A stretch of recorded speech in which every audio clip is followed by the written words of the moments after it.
in Congress is French Hill. He is of Little Rock in Arkansas and always gives us an honest perspective, his perspective of Washington and what he's hearing from his constituents as well. French Hill, thank you so much. The money question, Congressman, is are your constituents, Republicans and the few Democrats, are they actually interested in these impeachment and trial proceedings?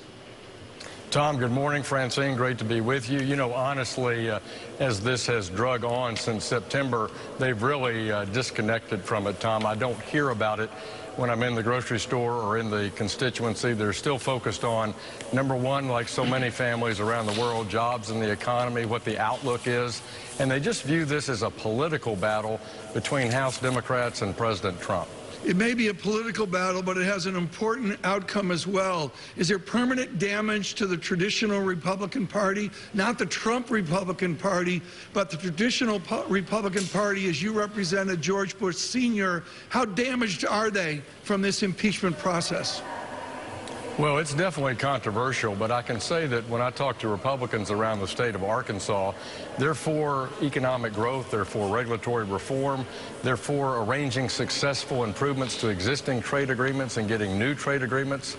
They appreciate the president's engagement on foreign policy in terms of getting NATO to pay more and trying new things as it relates to either Middle East peace or a new approach in Asia. So generally, it's been positive about the direction of this administration. So I don't know that there's permanent damage there, but I think we have to wait and see how this election cycle goes. What messaging do you need from the administration now to help Republicans forward in this important election year? Not Trump and the Democrats, but down the ballot. What messaging does the administration need to assist Republicans nationwide? Right.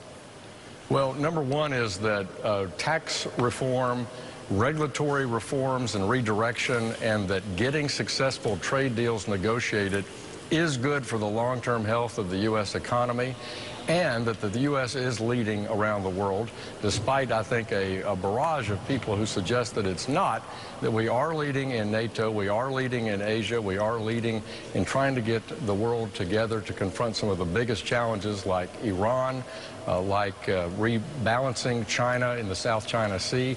Those things are resonating with constituents, but number one, Tom, without any doubt, is the economy in the United States and how they're seeing their own job perspectives. And I saw the Gallup poll last week seem to indicate that Americans are feeling good about their personal economic situation. Congressman, what are Americans not feeling good about right now?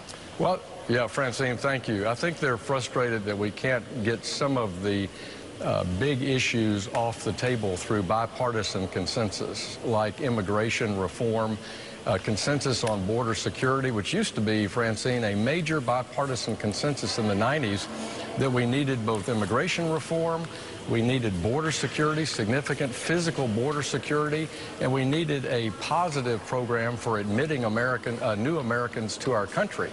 It's been the best demographic story. It's why America stands out vis-a-vis China or the EU, is the fact that we have population growth here, and that's aiding us now, and it'll aid us in the future. So that's why I think some of these nagging issues like immigration reform do frustrate a lot of voters. Congressman, what would you do with the Volcker Rule for banking institutions? Yeah, thanks. The Volcker Rule, which was part of Dodd-Frank, which attempted to say that if you're a depository institution with insured deposits, you shouldn't be trading for the house account.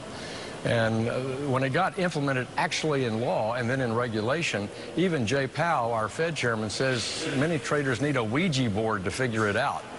So my attitude is that we ought to have harmonization. I have a bill in Congress in the past couple of Congresses that would have the Fed be the first among equals to interpret regulatory guidance on Volcker as it relates to the trading aspects of it. And as you know, the regulatory authorities here are proposing some changes on funds and how they're impacted by Volcker.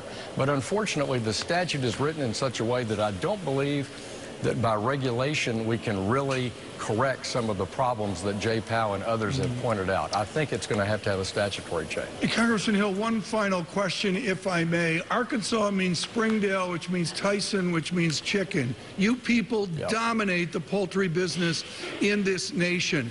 How will Arkansas adapt to the China virus? How will you adapt to the trust in poultry and the food process?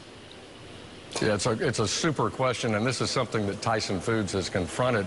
Noel, the CEO at Tyson, was at the signing ceremony yesterday, and of course China had just opened up poultry back to American exports just before this terrible virus broke out. Tyson has weathered these storms before. The Chinese and the American ag officials, I think, have come to agreements on American poultry going to China. But it's a real challenge there because I think China is now confronted with its animal agricultural industry and animal practices as perhaps a source for these viral outbreaks. So Tyson's going to weather this storm, and Tyson, because of USMCA and because of China, the China Phase 1 deal, they will, after this virus subsides, be in a good position. Congressman Hill, thank you so much. Thank you for the update. You bet, Tom. The gentleman from Francine, Arkansas thanks. this morning.